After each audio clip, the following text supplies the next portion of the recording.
Next episode के start से पहले आप लोग मशीन को सब्सक्राइब कर देंगे। इससे हम अपने नेक्स्ट पार्ट को स्टार्ट करते हैं। आयजी जो पकड़कर सोबिन को बाहर ले आती है और कहने लगती है कि तुम यहाँ पर टीवी स्टेशन में क्या कर रहे हो। तो वो कहता है कि टीवी स्टेशन है ना, तो मैं तो यहाँ पर आ सकता हूँ, मुझे आना मना थोड़ी है। तो वो कहने लगती है कि अब ये मत कहना कि तुम यहाँ पर कोइंसिडेंस से पहुँच गए। तो वो कहता है कि नहीं, मुझे पता था कि यहाँ पर तुम मुझे मिल जाओगे और इसीलिए मैं यहाँ पर आया हूँ। मैं तो नहीं बोलूंगा कि कोइंसिडेंस से आया हूँ, मैं तो स्पेशली तुम्हारे लिए आया हूँ। मैंने तुम्हें बहुत याद किया। जो आई जी, क्या तुमने मुझे याद नहीं किया? तो उसकी बात सुन के कहने लगती है कि तुम मेरे लिए कुछ भी नहीं हो, तुम एक वो रफ मेमोरी हो जिसे मैं याद भी नहीं करना चाहती। वैसे स्टेयर्स वाली साइड में कोई आना चाहता था और डोर ओपन करने की ट्राई भी करता है, पर ये डोर ओपन नहीं करने दे रही होती। पर बेचारी इतनी भी नहीं थी कि उस पर्सन का मुकाबला कर पाती। वो फिर भी डोर किसी न किसी तरह ओपन कर रहा होता है। वैसे उसकी हेल्प करने के लिए सोबिन डोर के क्लोज होते हुए आईजी के भी काफी ज्यादा क्लोज हो जाते हैं। इसलिए आईजी से कहने लगती है कि तुम मुझसे डिस्टेंस बना कर रखो, मुझसे दूर रहो। तो कहने लगता है कि क्या सच में मुझसे तुमसे दूर हो जाना चाहिए। ये कहकर जैसे ही दूर होता है तो वापिस से डोर ओपन होने वाला होता है, तो ये फिर से डोर के ऊपर अपना वेट डाल देता है और साथ में इसके सर के पीछे हाथ भी रख देता है और उसे पूछता है कि क्या तुम्हारा बॉयफ्रेंड है। तो कहने लगती है कि हाँ, मेरा हस्बैंड भी है, मेरे बच्चे भी हैं। तो उसकी बात पर हंस देता है और फिर उससे कहती है कि अपना हाथ मेरे पीछे से हटाओ। जब वो नहीं हटा रहा होता तो ये वैसे अपना सर पीछे की तरफ मारती है, पर इसका खुद का सर ही लग जाता है क्योंकि इतने टाइम में उसने हाथ हटा दिया था। और कहने लगता है कि तुमने खुद ही तो बोला था कि मुझे हाथ हटा देना चाहिए, मैंने हटा दिया। फिर वो उससे पूछता है कि चलो साथ में लंच के लिए चलते हैं। तो वह कहते हैं कि हम इतने भी कोई क्लोज फ्रेंड नहीं है कि साथ में लंच करने के लिए चले जाएं। अब वो उसकी वही अवार्ड शो वाली बातें करने लगती है कि तुम यहाँ पर अपने फर्स्ट लव से मिलने के लिए आओगे और वो तुमसे मिल लेगी, तुमने अपना प्रॉमिस पूरा कर लिया क्या? तो उसकी बात सुनकर वो कहने लगता है कि वाह, मुझे अच्छा लगा कि तुम मेरी चीजों को देखती रही हो। फिर पूछता है कि क्या तुम मुझसे इतना हेट करती हो कि मेरे बारे में देखते हो? तो वो कहती है कि हाँ, मैं तुमसे बहुत हेट करती हूँ, यहाँ तक कि डेली तुम्हें बातें सुनाती हूँ। वो बेचारी जब जाने लगते हो तो फिर से उसे तंग करने लगता है कि आज तुमने काफी ज्यादा ब्रेन सेल्स लॉस कर दिए हैं, तो तुम्हें घर पर जाकर रेस्ट करनी चाहिए। वो इसकी बात सुनने के बाद वहाँ से चली जाती है। जब ये भी डोर ओपन करके जाने लगता है तो वो दिखती भी नहीं है, इतनी जल्दी वो गायब भी हो गई थी। अब ये अपने फ्रेंड योगी उनके पास पहुंच जाती है जो अपना कुछ काम वगैरह कर रहा होता है। तो वो उसे कहती है कि तुम इतना काम करते हो, यहाँ तक कि डिलीवरी वगैरह भी अपने फ्री टाइम में देने के लिए पहुंच जाते हो, तुम इतना काम तो नहीं करना चाहिए। मेरा भाई थोड़ा सा भी तुमसे जैसा होता ना तो कसम से मेरी जिंदगी को सुकून होता। तो वो कहने लगता है कि तुमने अपने भाई को खुद ऐसा किया, अगर मैं भी तुम्हारा भाई होता तो मैं भी उसके जैसा ही होता, मैं कभी भी कोई काम ना करता। तो फिर कहने लगती है कि हाँ, गलतियां तो मेरी ही हैं। तो वो उसे पूछता है कि तुम ठीक हो ना? तो वो कहती है कि मेरे सर पे इतनी स्वेलिंग हुई हुई है, तुम्हें लगता है कि मैं ठीक होंगी? तो वो कहता है कि वो बात नहीं कर रहा, वैसे तुम खुद ठीक हो ना, वो तुम्हारे पास आया था। तो कहने लगती है कि हाँ, मैं ठीक हूँ, मुझे उससे कोई मतलब नहीं है। तो वो कहता है कि तुम डायरेक्टर बनना चाहती थी, पर अगर सोबिन की मॉम ये बात सुनती है वो वहीं पर उसे चुप करवा देती है कि ये बातें यहाँ पर मत करो। और इधर हमें सोबिन दिखाया जाता है जो एक रेस्टोरेंट में बैठकर अपने कुछ बाहर के लोगों के साथ बातें वगैरह कर रहा होता है और रूमर्स को लेकर भी बात कर रहा होता है। तो वो कहते हैं कि रूमर्स फैलने वाली चीजें फैल ले, तो मुझे इससे हाई भी मिल रही है, तो अच्छी बात है ना, मैं फेमस हो रहा हूँ। और वैसे हाना नेम की एक्ट्रेस पीछे से गुजरती है और सोबिन के बारे में बात करती है कि वो यहीं पर आया हुआ है ना कोरिया में, पर इस चीज की न्यूज क्यों ही चल रही है, क्योंकि उसे सोबिन बिल्कुल भी अच्छा नहीं लगता होता। अब सोबिन भी अपने बारे में बात सुन लेता। वो काफी लड़कियों में बैठी होती है जहाँ पर एक लड़की कहने लगती है कि पहली फिल्म का ऑडिशन तुमने सोबिन की मूवी में ही दिया था ना, और वहीं से तुम्हें रिजेक्शन मिली थी। तो वो कहती है कि इतना भी सच बोलने की जरूरत नहीं थी। वैसे इसके फोटोशूट के लिए इसको वापस से टचअप करने के लिए लड़की आ जाती है और सोबिन भी उनकी इतनी सी बातें सुनने के बाद वहाँ से चला जाता है। अब सोबिन जहाँ पर कॉफी लेने के लिए पहुँचता है वहीं पर एक लड़का हेलमेट में होता है। वो इसकी आवाज सुनकर वैसे इसकी तरफ देखता है और इसका नेम सोबिन लेता है, तो सोबिन भी उसे देखने लग जाता है। तो वो जब हेलमेट उतारता है तो सोबिन भी उसे पहचान जाता है। अब दोनों ही साथ में बैठ जाते हैं जहाँ पर वो ये जाई को लेकर बात करने लगता है और कहता है कि क्या तुम दोनों अभी भी दोस्त हो? वो कहता है कि हाँ, हम अभी भी दोस्त हैं, तुम्हें क्या लगे? तो वो उसे बोलता है कि तुम्हारा सियोल वाला एक्सेंट कहाँ गया, तुम तो मेरे पीछे पड़े रहते थे सियोल का एक्सेंट सीखने के लिए। तो वो कहता है कि मैं नहीं पड़ा रहता था। तो सोबिन कहता है कि हाँ, मैं आईजी के लिए तुम्हारे पीछे पीछे होता था क्योंकि तुम्हारी दोस्ती उससे ज्यादा थी। खैर, आईजी का नंबर दे दो ना मुझे। तो वो कहता है कि मैं क्यों नंबर दूं तुम्हें उसका? तो वो उसे कहता है कि मेरे और उसके मसले से तुम दूर रहो ना, वो हमारा अडल्ट का मसला है। तो वो कहता है कि अगर अडल्ट का इशू है तो तुम्हें खुद ही उसका नंबर ढूंढ लेना चाहिए, मैं तो नहीं देने वाला। ये कहकर वहाँ से चला जाता है और अपनी डिलीवरी लेकर जब जा रहा होता है तो जाते हुए आईजी से भी बात कर रहा होता है। वो कुछ टेप्स वगैरह सेल करने की बात कर रही होती है कैबेज मार्केट में। अब ये उसकी इतनी सी बात सुन लेता है, जबकि इधर हमें हाना दिखाई जाती है जो अपने मेल एक्टर का आने का वेट कर रही होती है, पर पता लगता है कि उसका एक्सीडेंट हो गया है, इसलिए वो मे भी ना आ पाए। तो वो पूछती है कि क्या उसे ज्यादा चोटें लगी हैं जो वो नहीं आ पाएगा। तो बताया जाता है कि नहीं, चोटें नहीं लगी, बस उसे फिजिकली चोटें लगी हैं, इसलिए लगता है कि वो नहीं आएगा। तो वह कहती है कि ठीक है, मैं वेट कर लूंगी, क्या पता वो आ जाए। पर हाना से कहा जाता है कि आपका 2 घंटों में शूट है तो हम उसको डिले नहीं कर सकते। वैसे वही डिलीवरी बॉय यूग्योन आ जाता है, जिसे देखते साथ ही कहने लगती है कि हमें मेल एक्टर हमारा मिल गया है। यूग्योन भी हाना को पहचान जाता है, वो उसका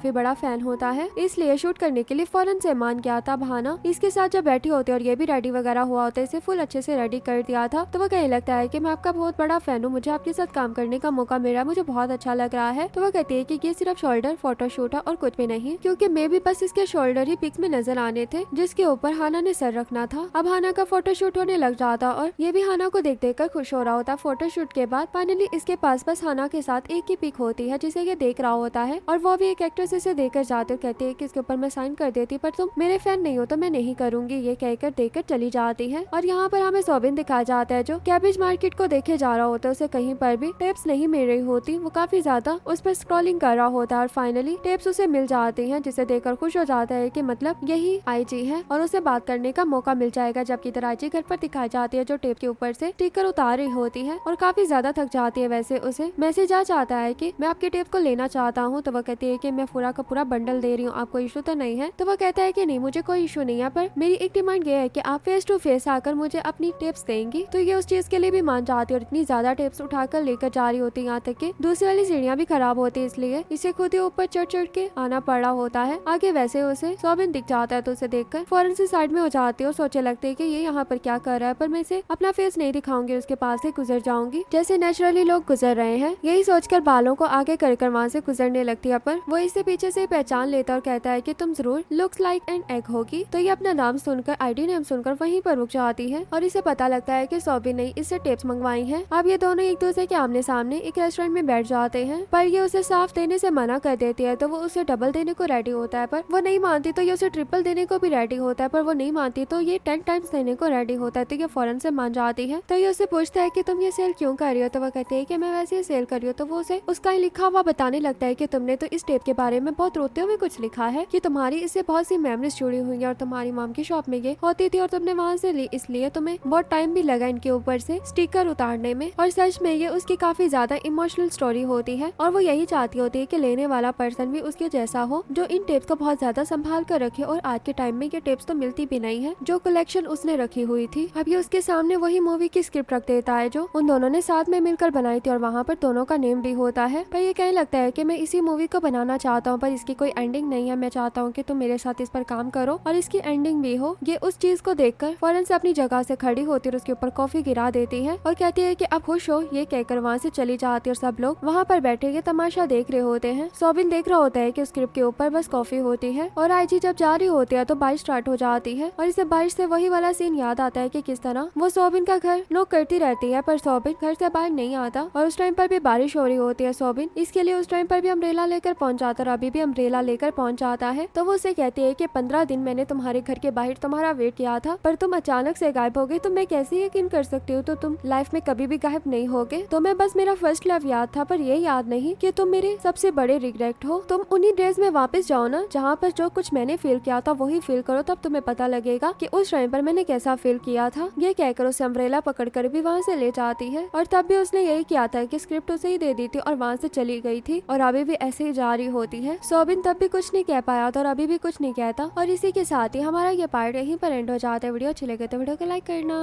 ओके, बाय बाय।